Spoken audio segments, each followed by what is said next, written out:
2nd. We're gonna do what we do. We're gonna get some business out of the way as far as what's coming up. Today is Monday Irish. That's right. Also Tuesday you got T3 Techno Taco Tuesday, and you have Solution Wednesdays. Ikaika down at DCR, and just around the corner, Club Soda up at Commonwealth on the rooftop. They have Bruno Furlan. And downstairs, my man Casey Beats will be doing it up with Casey Andrew on the percolators. But he's got some special guests down there with him as well. It's been a good vibe in there too. Oh man, great vibe. Yeah. And Casey's a beast. You know? He is. But he's got Charles Webster and Dean Acosta and Edgar. Edgar Reyes is going to get it up with them downstairs. Blow that out the frame. Just forget about it. I might have to show up for that one. Yeah, you got to do that. You got to do it. And Thursday at DCR, you got Downtown Soul with Lenny Alfonso. Low down. Then you have Thursday, you have Techno Taste. What's the name of that place? Damn it, just that quick. Good to see you at his spot. Oh yeah, he's at a new spot on Main Street, and I forgot to write that down. But it's gonna be Etta Moore and Gambit and DeMarco Cruz. Check out the IG. I will post a flyer. DCR, Downtown Cocktail Room, Unfiltered Soul. Fellas. Robert Lon, Doug W. My dudes. Oh yeah, beastly. My dudes. They'll do it a pinch. They were here, what, last week? No, Yeah. the week before last. Yeah, Rob did a surprise set on Saturday. It's pretty sweet. He dropped some stuff right out of the bins. There it is. He was like, "Oh man, I'm gonna have to buy these. I'm taking these with Yeah, me." he's certified. He's certified. Yeah, he's legit. certified. Rob's my dude. Big ups to Rob. And rounded it out, Saturday, you got Uncle Ben. Saturday Night Vibes with Douglas Gibbs. And a long heads up for some Club Soda events. Speaking of which, big ups to everybody that came out a couple weeks ago for Late Night Tough Guy. Appreciate you. Nobody came out for Late Night Tough Guy. They came out for you and Carlos. Yeah, right. Says the guy who didn't make it, who missed your entire set. But big heads up for Club Soda. You got Sam Divine coming on the 16th, and she's gonna be getting it in with Tony Comfort and DJ Disconnect. Damn. And they anyway, you're gonna have to be there. Mm-hmm. Yeah, Tony's a beast too. Oh man. One of my favorites. I love that Yeah, guy. Tony, did you hear that? One of his favorites. Yeah. You should play more, fool. Dope DJ for sure. Nice guy. You know, he's been in here a couple times, and I met his beautiful wife, and they're really good people. We've had some good times so far, and yeah, he's a good dude. Big ups to BB, Belinda. Great DJ too. Great. And on the 30th at Club Soda, you got Chromeo doing a DJ set with my man Wisdom. Fucking love that dude. Wisdom Camacho is a fucking beast. Him and the Disco Divers.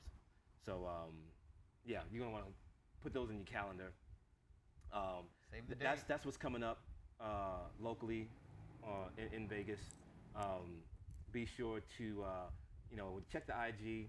You know, I post all the flyers. Be sure to connect with the cats that are doing the parties and all that stuff, because that's what it's about. They deserve your attention. Quick recap. Big ups to the Mixwells, man. I missed that. Yeah, man. How was that? That dude, everybody knows me, how my affinity is, my bestie. Love me some Anna, love me some tea. Look at that. Get chilled on thinking about it. Look at you. They got married. I love them to death. Moms was out there. Rainy J in the house. 15 of their people were selected. Carl from Brunch Locks, big ups, and everybody was there. And yeah, I even teared up a little bit, man. They had a nice lunch. Had to have the reception the next day. Everybody had gigs, and of course it's a who's who at that reception. There's Diz, there's Lady D, there's Rasul. I mean, there's me. There you go. all seriously, it was a great time. It was Katie's first time in Chicago, so it was good. Love them to death, and I'll be back up there in November. So big day. Yeah, and I told them that you were planning on coming up, and they said nothing but love, nothing but love. All right. They say that until I get there. That's what I'm trying to tell them, man. What did you have? You had a little something too. Don't try to fake it now. What'd you do? Yeah, I had the Stargate reunion in Flagstaff out at Gateway Ranch. Something that's pretty near and dear to my heart. You know, I love all my flag fam. You got a grip of them too. Yeah, yeah. And what made it amongst a myriad of things that made it special was just like a lot of people had moved out of Flagstaff. Right. You know, some moved to Portland and all kinds of other places. So like with everybody, pretty much everybody being there, kind of like when I first started out there at Firefly. So it was really cool, man. Magito played the dopest vinyl 3-hour sunrise set. Nice. Shit was fucking amazing. You gotta love those. But that was last weekend, and as of right now, that is the finale. As of right now, there will be no more. Big ups to Kismet, all the organizers. I'm not even gonna start naming names because I'm gonna forget somebody. How long was it run? Well, that one Stargate was that was the third one. Okay. And but it was put on by people that have been doing it for years in other capacities, whether it be Firefly, whether it be Inner Space. That's cool. Yeah. So there would be, you know, like Firefly was on another property, but they may do a decompression at Right. Gateway. So just stuff like that. So big ups to them. I had a great time revisiting and old folks and meeting new ones. It's always a real treat being out there. He's got so many fans out there, I won't even go with him. It's too much. So enough of that. How long you been DJing, man? You know, I've been mixing records since 1995. Started playing gigs in '97. A little bit of everything along the way. I think we've all evolved. You know, as we get older, it seems like the BPMs kind of slow down a little bit more. Speak for yourself, man. It's like, whoa, like, man, I remember just like the high energy Tony DeVitt UK Hard House, the UC Hard House with like Mark V and Poogie Bear. You know, a lot of that early on Chicago Stomp House. It's kind of where it all started for me. Nice. And, you know, as time went by and things started working out, just different gigs, then I really, in '98, I learned what Speed Garage was. And it grabbed a hold of me, and that's the only genre that hasn't let go. I love it. Who doesn't? I love it. I don't trust someone who doesn't. You're a little late to party in '98, though. Right? You're a couple years late. Absolutely. Yeah. Absolutely. Yeah. But, man, I'll tell you what, I can still play those records Good from '98, stuff. and it's like, it still sounds fresh. And it still moves the floor. sounds good. It moves the floor, It- especially with the younger kids. They never heard it. It does everything. It's an amazing, amazing thing. And, you know, it kind of like morphed into more of a bassline sound. The UK is still pressing it out. I have a lot of friends, producers, DJs out there that they're doing a fantastic job with it. I got a chance to go out there and tour a couple cities, actually 3 of them.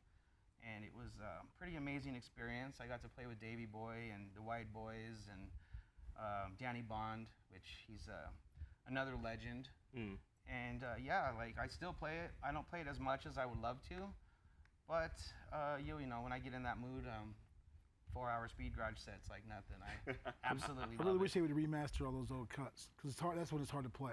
It's hard because it's all muddy. Yep. You know what I mean? It's the bass lines being the way they are, and then add an additional muddiness factor. Yep. I tend to either play it at home, which are very rare will I play it out because you never know with the system. Yeah.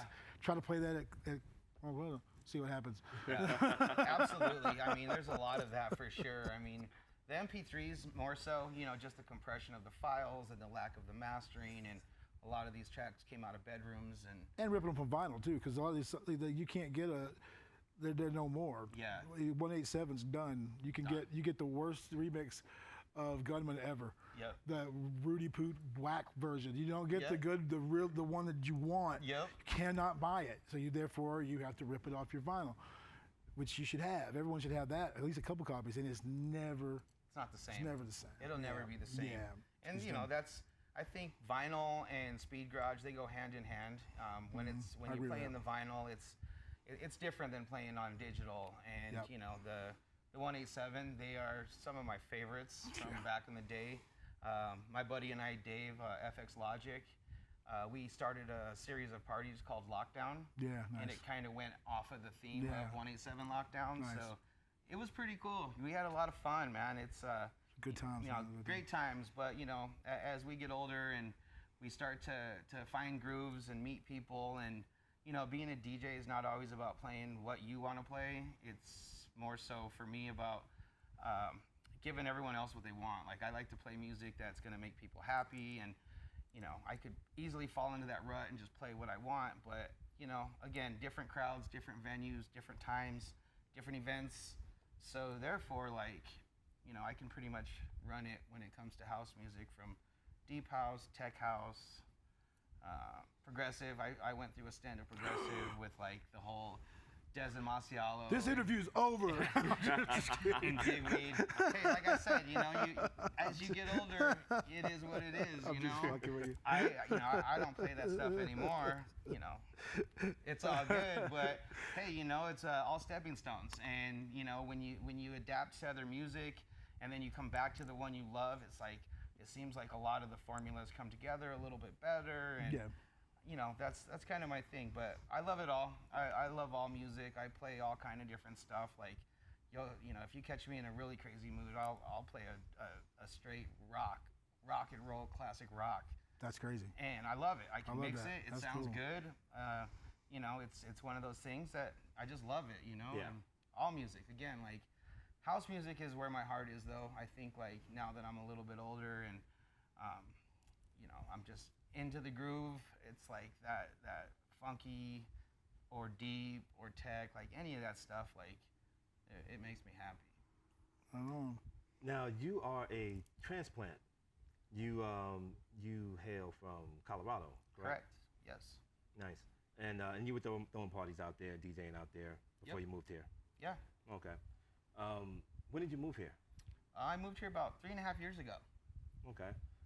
One thing I realized I forgot to announce is that we are live on location at Ridiculous Records. Which is ridiculous. My bad. So speaking of Ridiculous Records, how did that start? You know, when did you open, and what was the concept? How did that come about? Well, I mean, it all goes back to 1997. My best friend Dubois Moreno and I, we started DJing together, playing gigs together. My best friend, I grew up with this guy. Crazy. So, you know, we said, all right, when we get a little older, we're going to open up a record store. And we were like, well, you know, what are we going to call the store? So back at that time, the slang was, oh, that's ridiculous. Oh, that shit's ridiculous. Oh, that's just so ridiculous. So we just decided, well, we're just going to call it Ridiculous Records. So we laughed about it, like kind of like you did. A lot of people did. We started putting on flyers as our affiliate and all that other fun stuff. And my best friend Dubois, he ended up getting sick and getting lupus. And he went through kidney transplants and hip transplants and dialysis 4 days a week. And he was really sick. And then he ended up passing away. You know, rest in peace to my guy. Oh yeah. And at this time, when he passed away, that's really when the MP3 was born. So vinyl kind of died. You know, everybody jumped onto the digital bandwagon, Serato and Final Scratch, and you know, all these old platforms to be able to DJ music. And the distribution centers were shutting down, and they weren't pressing anymore. So yeah, vinyl died. Like it pretty much tanked. So, you know, I was crushed. The whole concept for the Ridiculous Records, I never thought it was ever going to happen. Like it went on the back burner of life. You know, I ended up getting married and I was having kids. And then I got into real estate and became a real estate broker, and I did that for about 10 years. It was amazing. I kind of grew up and learned a lot about business and life and networking and branding, especially the branding thing, because back then it really wasn't considered branding, you know, but it kind of adopted that name, and that's what it is now. So, yeah, you know, the record store was a lost dream. It was something that I never ever thought was going to happen. And we moved out here to Vegas. You know, I do consulting in another industry, which is really cool. It's a fun gig and whatnot. But now that they're starting to press vinyl again and vinyl's making a comeback, it's actually like the cool thing. It's crazy. We get a lot of younger kids in here buying old classic Elton John and Billy Joel and, you know, just like Eddie Money and the Cars and, you know, all of these crazy bands. And it's like, how do you guys even know about this music? Oh, well, my grandma used to play this stuff in the house. And Rock band. You know, yeah, rock band too. You know, AC/DC. That's one of my son's favorite bands just because of rock band. You know, hours and hours and hours of playing the drums and the guitar and playing the night when I get home. Yeah. You know, that was a fun family game. We used to spend a lot of time together doing that. Well, you know, we're here now in Vegas. We're on the up and up, loving the city. It's all good. And then, you know, my wife and I were brainstorming in the kitchen, talking about, you know, like, we miss owning our own business. You know, we would like to get back into something that we love and something that's going to, you know, make us happy, be our own bosses. So I was like, you know what? Let's just open up a record store. And she looked at me, and I didn't know if she was going to, like, tell me to, like, piss off or... I can see that. But she was like, holy shit, like, that's a great idea. Let's do it. Like, what should we call it? And I was like, there's only one name, and it's Ridiculous Records. Nice. So the name Big ups to Shauna for the green light. Yeah, thanks, Shauna. Thank you so much. That could have went pear-shaped on you. Yeah, it could have. It totally could have, you know, because, you know, we I don't know. It's just one of those things to where we were on the same page. She knows how much I love music. She's been with me since almost day one of me playing music. She's been there to support and show love and, you know, help with investments of buying new gear and having a really, really bad vinyl habit. Like, it's worse than drugs, you know? You just got to quit, man, cold turkey. No, you can't just quit cold turkey, though, because you quit cold turkey, it's like, I got methadone God, for that. I need to go to rehab now. I need to go to rehab now. So, yeah, so we decided, all right, let's open up the store. We decided on the name. We decided on the location. We signed our lease here. We built everything from the ground up. This room was an empty shell. Nobody had ever been in here. It's a cool spot. It was unfinished. There was nothing here, and I kind of envisioned it the way that I wanted to envision it. We built a recording studio inside the store. So the next phase of this business is to start with collaborations with awesome artists and DJs that love the stuff, and you know, we really want to bring everybody together and just kind of remind everybody why we do this stuff. You know, It's not about egos, and it's not about politics, and it's not about time slots, and it's not about events. It's about the music. Yeah. And a lot of the guys, they kind of lose aspect of why they even do this stuff. You know, and that's what this store is about. You know, it's like, or at least be honest with why you do it. You know, I mean, it's okay if you do it just to get laid. If that's the only way you're gonna get laid. He said just to get laid. See, that, you know, that doesn't apply to me, though. You know, I mean, if you wanna, you know, practice your Jesus poses and all that, but at least be honest what's about wrong it. with you? But you can occupy both. I can have competing ideas in my head. The music is first and foremost, but if someone's doing a party that's fucked up, are you trying to give me a fucked up slot? Are you following through what you said? Then I'm going to give the case to ass. I think that's how that stems from, you know, how that can be perceived as that's all you care about, when that's not. But you can only take so much of, hey man, no, just come down whenever and you'll go on whenever. Bullshit. I've been doing it too long, and I don't do this. Ain't a hobby. I do it full time. So that can come off as being, all this guy cares about is this and this. Well, yeah, I do care about that and that, but I've earned that right because I love my music, and I'm gonna give you what you get, and if you don't like it, or don't book me. You know what I mean? I think those two things. Don't get me wrong. There are people that lose sight. I get that, but those sometimes the perception, the cause and effects can make someone think something else. I think it goes both ways, where you have cats that are let's say for instance, aspiring to be where you are, Right. but they take on the persona, but they haven't earned it yet. Yeah. That's when it That's comes a off. lot of those. I think that's kind of And what I was I need hitting you to on. understand how easy it is to see through that. It's It's real so easy. Please understand. Just because you hadn't tasted your own blood that night doesn't mean that we don't see you. Yeah. But we do see yes. you. And the only reason you didn't taste your own blood because that ain't house. That ain't house. That ain't house. Copyright. Catch me another time. Hashtag No, no but sugar on grits. seriously. I mean, it's really there's a really thin line between taking it seriously and taking yourself Yes. too seriously. Yes. Yeah. I take what That's I a great do way to put it. seriously. Myself, not so Yep. much. Right. And those lines can be easily. Yeah. You can. It's easy. Very easy for someone that does maybe they can't pick up those nuances to have those blurred. Yeah. But I don't take myself seriously at all. But do not fuck with me when it comes to this thing that I love called house. Yeah. I take it very serious. And Oh, if, yeah. and if you're not, then now you're in a special box of fuckery that I don't want to mess around with. Yeah. You know what I mean? Sir. Seriously, is this because Now, I love it. unfortunately, that brings me to when you talk about nuances. We take it seriously. Let's say that there's a youngster out there, or a newbie or a part timer. I'm not trying to be Hashtag 6 months, motherfucker. I forgot about that one. But let's say that there's a guy that's doing everything he can. He's putting his all into Right. it. He feels like he loves it just as much as we do. What do you say to that? Because there is a nuance. I've got an answer for it, but I'm What? You gotta earn your stripes. You gotta pay your dues. Yeah. which doesn't necessarily account for having a residency playing for a bar tab. It's like we always say, it's not the what, but the how. If you pull that person off to the side and maybe give them a little bit of guidance, say, hey, blah, blah, blah, blah, and they're at least receptive to it, that tells me a lot about that person.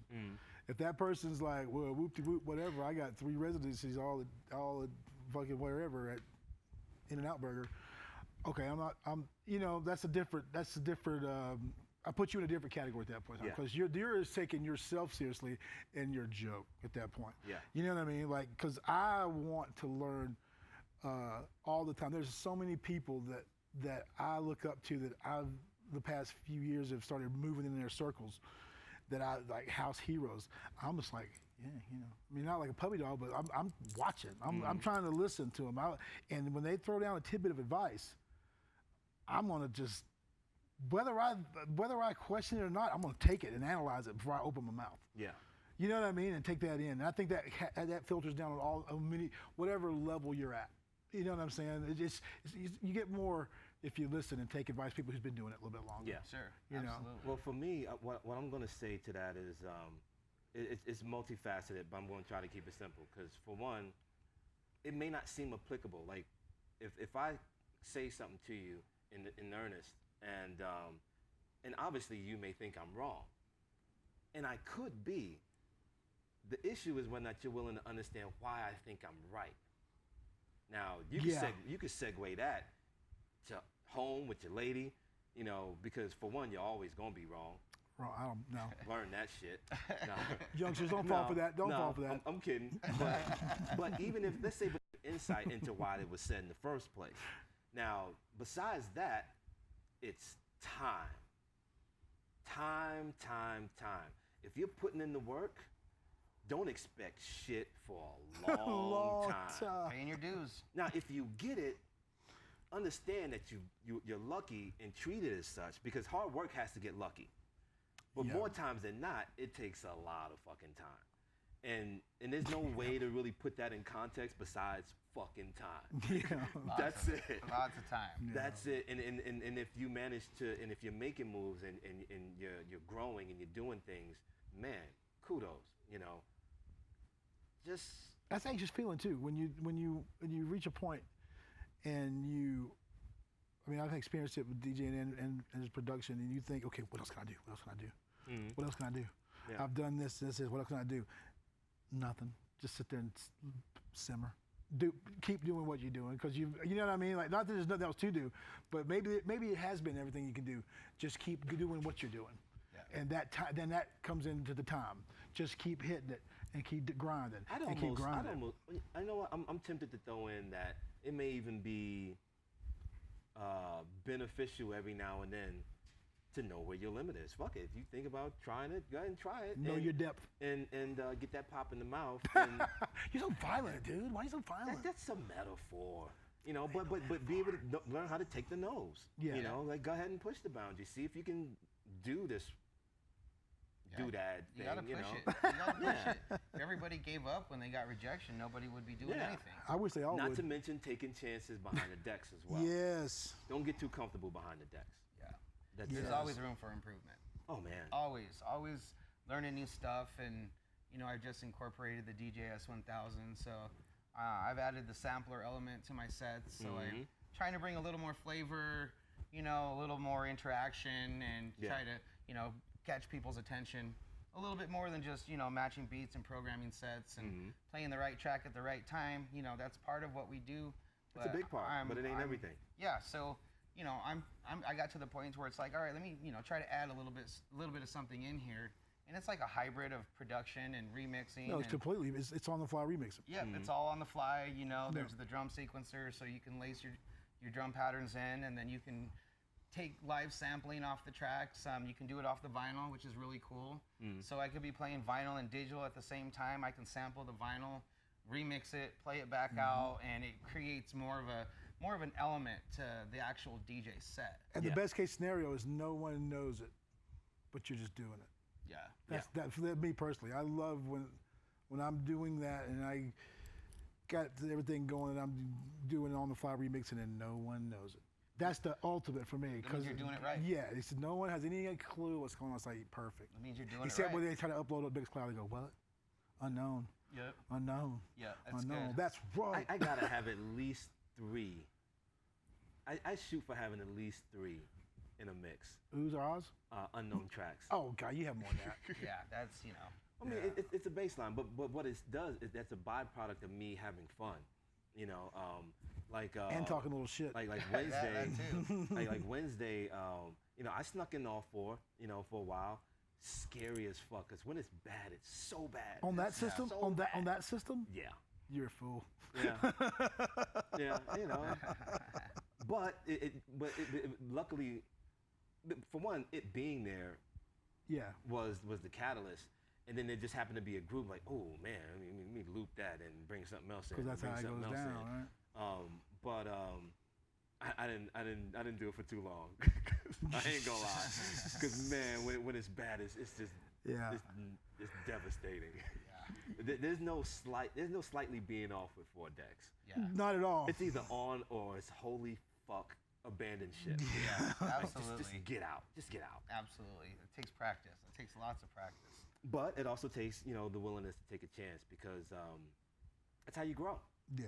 That's where the good shit is. Pushing your limits. Oh yeah. Pushing your limits. You'll never get better if you don't push them. Oh yeah. I do always do that. I will push my limits here first. I never roll up, hey, guess what? Playing Chicago, let me push some limits. No. I will Now, take, that's just being a professional. Yeah. I will, if I come up, maybe I push the limit, You wanna but come I've back, already though. tried it here. Yeah. You wanna be able to come back and play, you know? Well, it's a little unnerving when you see the, Diz pocket. Comfort zone. Now speaking of being behind the decks, you do events here as well. Yeah. Tell us about that. Yeah, we do ridiculous Saturdays. Every Saturday from 4 to 8 p.m. We have local DJs or anybody really, any DJs from out of town. You know, we have a good time. Everybody comes in, they get to play what they want. We do long sets, so I like to give the DJs like a 2-hour set. One Saturday a month we'll do free food or something of the sort. We've done barbecue, we've done Asian, Mexican. That's racist. Yeah, we love it though. We love all the good food. We love all the good food. Well, at least he didn't say black food. No, we didn't. No. Hashtag no sugar on grits. Shrimp and grits, son. Shrimp and grits. No, but it's cool. Last weekend we had a sensei in here.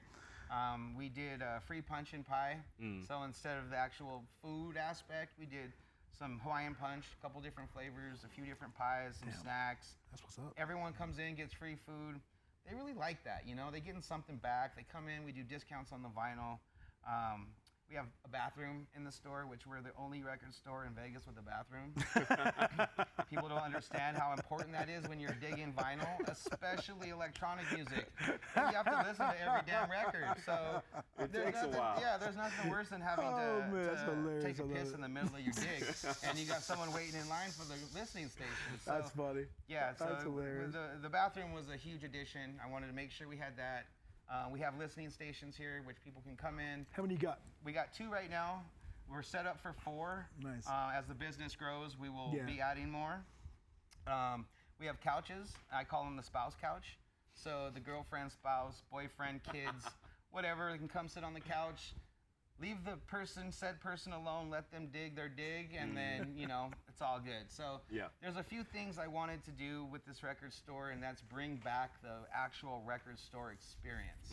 And that is enjoying yourself. That is, you know, it's not just about taking people's money. It's about showing them new music. It's about letting them see stuff that they hadn't seen in years. And when somebody picks up a record, when I seen this, I was doing this, this, and this. That's right. So you see the nostalgia. It's a time capsule, dude. It's like that feeling that we get from people when they grab the vinyl and they hold it up and they're like, "Look, babe, look at this. Do you remember this?" Like that feeling. Yeah. That's what this store is about. Yeah. It's tactile emotion, man. It's bringing you all touch of it. that back. Yeah. It's bringing that feeling back. It's bringing that vibe back. And that's Good really stuff. what we're trying to focus on with our Saturday events, is bringing everybody in, bringing everybody together. My friend Nate Sensei, he's a really good friend of mine. He's been very instrumental with helping me from graphic design, branding. He used to own a record store in Denver. Because he's a beast. He's a beast. He's an OG. He's an original gangster. Hands down. Hands down. And at the time when he had his store in Denver, I used to go in there all the time, and I used to look up to him tremendously. I mean, I still do. Don't get me wrong. Like I even look up to him more now because I've had a chance to actually get to know him. We spent some time together. And you get to see how much of a badass and he he's is. a total badass. Amazing DJ. He plays, you know, anything you want. Did the Mystery Crate on Saturday. He absolutely crushed it. You know, he's my dude. Speaking of which, Sensei actually did the logo for the shit that I did. It was maybe a few years ago now when I started Crate Share. It's our logo. And basically, I did a spin on that where once a month I would borrow Creative Records from a different DJ, and I'd usually like have them like pick the first song or something. I would try to time it so that I'm picking it up and then I'm going home and I'm going live. So I don't have time to create a set, nothing like that. Yep. So it's like a spin on that. Yeah, absolutely. It was a great time, and we're definitely going to be doing more of that. I think it was a fun way to bring some old school excitement back to DJ sets. Yeah. You know, to go in blindfolded and not knowing what you're going to play. It was cool, and he did a fantastic job with it. Oh yeah. It went over so well. We had people in here. You know, we had some grooving, we had digging. I mean, it makes for a good experience to see DJs playing in a record store, to bring everybody together, the culture, and again, the music is why I do all this stuff. Yeah. And you know, I'm very humble and I'm very blessed to know that we put this store together, and I'm meeting guys like you. You're my guy. You know, we got to spend some time together Yes, too. sir. I just met Bruno today for the first time. Like he said, Sorry. I don't know why I don't already know you. I kind of feel the same way, you know, but I look up to you guys as Vegas veterans, and you know, I'm very glad that you guys asked me for this interview, because the story that we have, you know, all the way back to Dubois passing away and creating the name in 1997. Yeah, man, like that's. It's just like vinyl, you know. There's history, and I'm not knocking those that aspire to be like other DJs, but it's a lot different than picking a track because so and so played it, or if you're not into it and you want to get into it, you start that process of creating memories. You start creating that relationship with that piece of vinyl. You know, you remember your first paper cut on that one. You know, and like whatever it is, you know, and not to mention, don't let Ridiculous Saturdays, you know, keep you from not wanting to dig. Because I bought a bunch of 10 inches while Edgar was playing. I'm mixing right along with him, you know, and I'm like, oh yeah, that's dope. I'm going. All the DJs do that. They stand at the listening station. If somebody's playing in the booth, they're like, oh yo, I got you matched up. I got you matched up. And, you know, I just think overall, like, there's just more of a connection when you play vinyl. Oh yeah. Holding the record in your hand, putting it on the platter, needle on the record. You start to do this action, and you know, it's just more of a in-depth connection. Like, you know, don't get me wrong, I love digital. Like I was telling Bruno earlier, 90% of my sets are all digital. I'll never get away from it. I'm always gonna play it. I'm evolving with it, and I think like, you know, if digital would never have came around, I don't know if my skill set would have ever advanced or evolved, or you know, or if I would play all these different styles of music. Because you know, back in the day, couldn't afford to. You couldn't afford to. Yeah. You couldn't afford to play 5 different genres 3 nights a week, and you know, you wouldn't. You were stuck to your budget. Then again, you may have been able to, because back then they paid.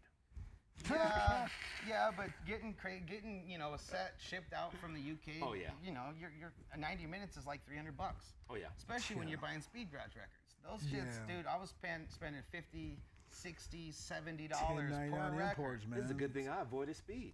Yeah, it grabbed me though. It's, you know, it's one of those things. I love it, and it morphed into, like I said, the bass line, and then now they have house and bass, and that's a pretty cool genre of music. Most people don't understand, or they don't even know that it's around, but it's a really cool hidden gem within dance music.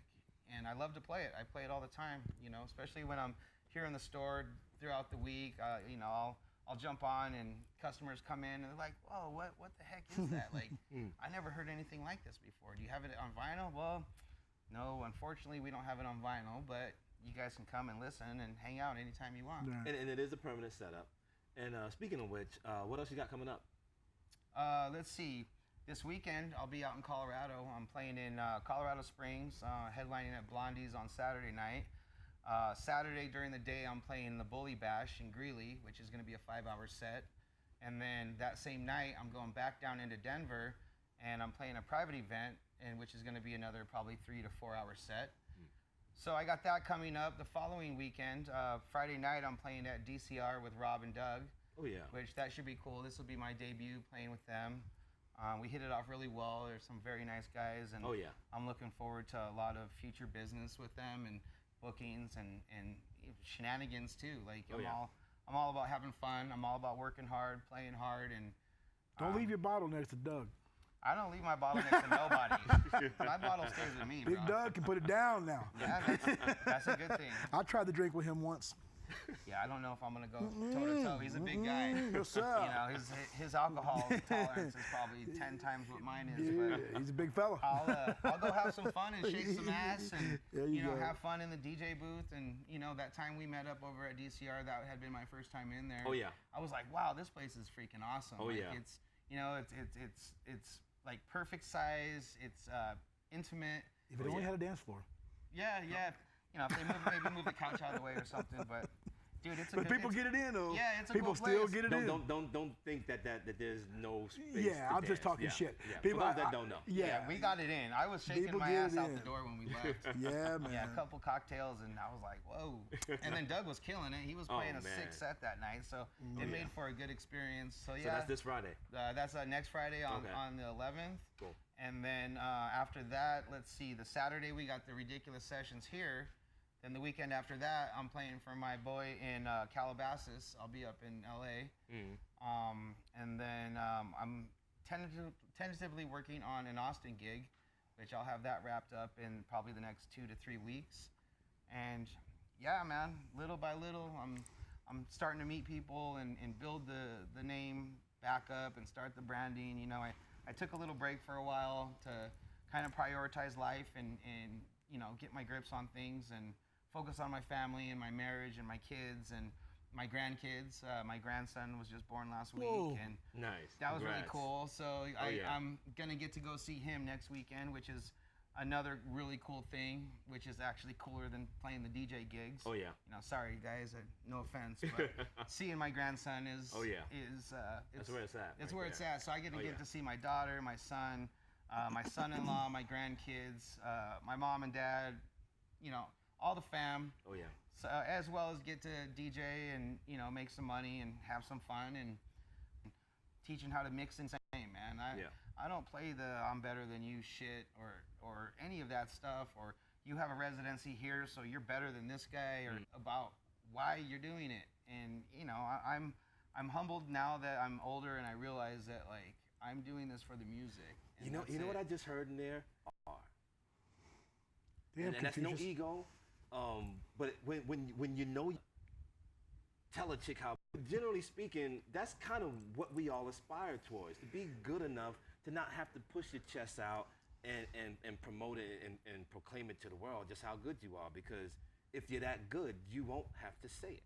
Every time. I'd rather lift my friends up and bump my friends up and give kudos to all of my friends. You know, I'm I don't care about the ego side of any of this stuff, man. And you'll see as you go down the stretch with me and how things are put out there that, you know, it's all love, bro. Like, this is 100. It's gotta be. It's 100 love, and you know, you're gonna get out what you put in, and if you put in good vibes and good energy, that's what you're gonna get back. Oh yeah, that's what it's about. Speaking of coming up, what you got there? I got Kansas City on the 12th. I'm playing Madrigal. I'm playing there. Then 12th of October. Then warehouse party after that, and then November is Atlanta and Chicago with some more information to be coming secretive later. Yeah, that's dope. Information coming secretively. All right. I'm just saying. I'm fucking with you. Yeah, it's supposed to be DeMarcus. Yeah, big Chicago whoop whoop. Okay. Oh. I just go for the food. The pizza, is the pizza good? Pizza will make you slap your grandma right in the mouth. Oh shit. Well, as for me, I will officially be going on hiatus. I will be available I ain't let that happen. for the other side of Vegas gigs. But other than that, I'll let you know when I can. I ain't letting that shit happen. Well, I'll tell you what. Before that, any of that happens, we got to get you guys in here for an in-store session. Listen. For sure. No, that I ain't letting that it's happen. not like there won't be an exception here and there, but generally speaking, I'm taking a step back to work on some other things, and once those things are talk aboutable, look it up. Yeah, talk aboutable. I ain't letting it happen. I'll let you guys know. No. So until then, be sure to again check out the Instagram for the posts that'll be coming up for the nights that are going on in Vegas. Be sure to check out Ridiculous Records Monday through Monday. 7 days, baby. Monday through Monday, as well as on Saturdays. But be sure to just take a swing by the Other Side of Vegas page for info. And once you do that and you get the be sure to look them up, hit that follow, and as well as subscribing to YouTube. Same thing with myself and Bruno. Facebook, Instagram, got the website and all that other stuff. Check it out. But until next time, I appreciate your time, and hope to see you soon on the dance floor. Till next time, no peace without unity. Don't worry, people. I ain't letting them hang them up. Right on, guys. Thanks for having me. I'm not hanging it up like that, but I do need a break, and some other things need to get popping. Get her done. This interview's over.